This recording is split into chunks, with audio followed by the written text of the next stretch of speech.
If you don't use it, you will lose it. If you don't use it, you will lose it. I think we're all familiar with this short phrase.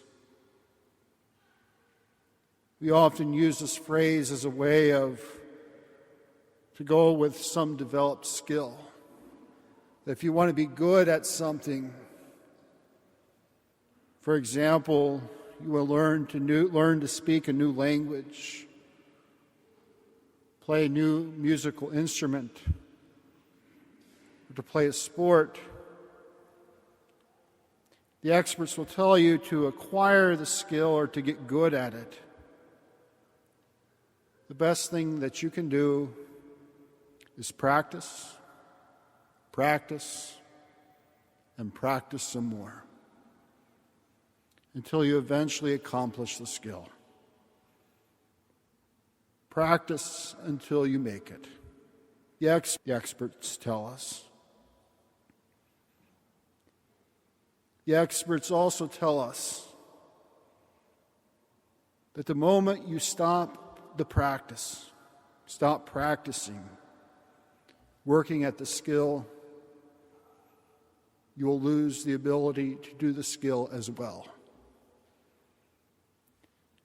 And personal experience tells me it's true. In undergraduate, I studied Spanish 2 semesters. 10 years later, I have not practiced Spanish again. With the exception of a few phrases, can't say I can speak Spanish anymore. At one time in my undergraduate studies, I took piano lessons. After graduation, have not intentionally sat down at a piano. I could probably tell you the notes on the keyboard, but beyond that, the skill is gone.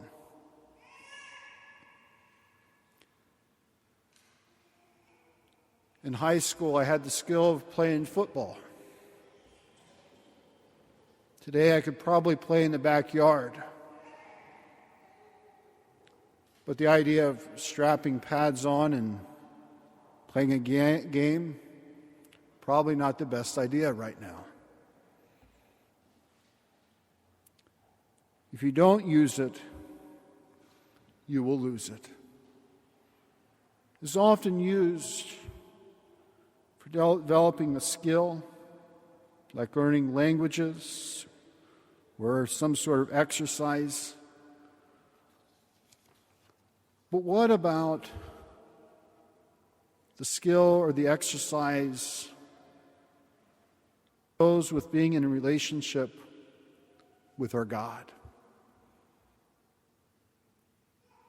Can we lose the skill or the relationship because we do not practice it or not in communication with our God? Well, I'd say we do not exactly lose the relationship or the skill of communicating with our God. But what I would say is when we do not communicate, when we do not pray, the relationship with our God does not develop or evolve. And our God can become distant from us to the point where we almost do not know our God.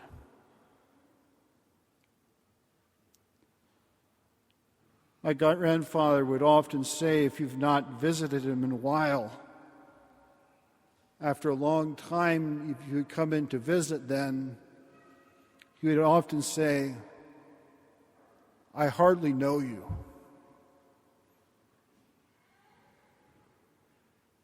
Our God always knows us better than we know ourselves. But when we do not take the time to pray, we could say the same thing about our God. I hardly know you. I think we all know about the necessity to pray, about using this tool and developing it to be in relationship with our God. Otherwise, we would not be here. Some people here today are good at using this tool called prayer, of being in a relationship with our God, and we consider that we have a close relationship. Would say that we've been blessed with 5 talents, have made those 5 additional talents. Still others have a relationship with our God, but perhaps are not as close, are given 1 or 2 talents, and we develop and gain additional talents. And still others can be blessed with a talent and are not exactly sure on how to use it. So they bury the talent.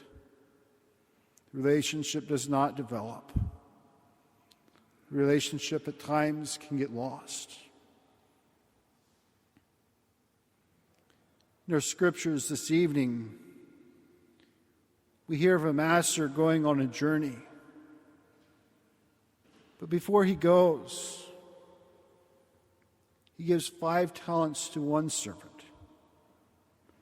And that servant earns an additional 5.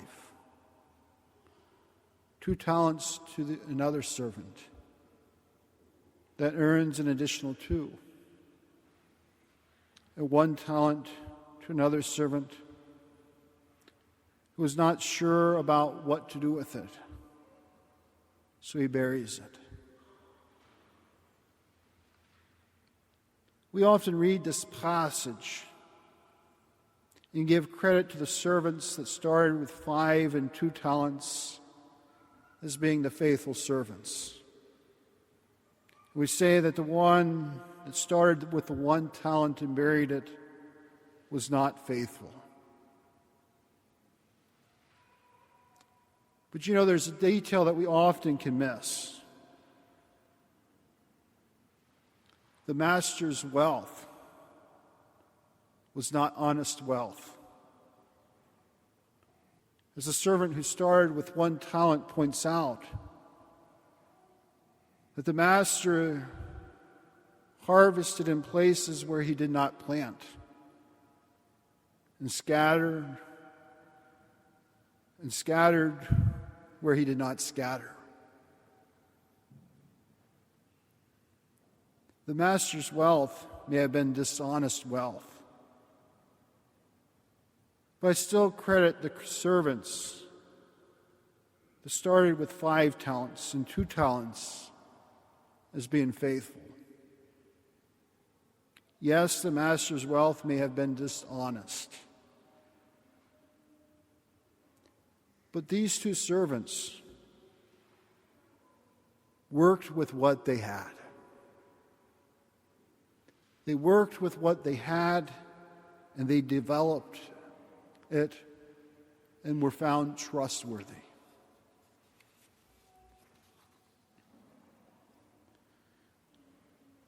There's a story of an elderly couple that went to get their pictures taken for the parish new picture book to be printed. After the photographer took a few shots, the photographer showed the pictures to the couple so that they could pick the picture that they wanted to go into the book. As this couple was looking at the pictures, the wife said to the husband, "Your smile is crooked."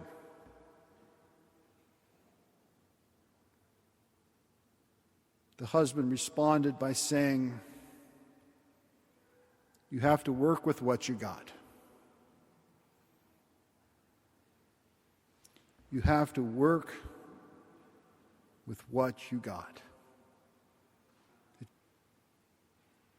What is it that you have that you have to work with? What do you have to work with that may seem less than perfect?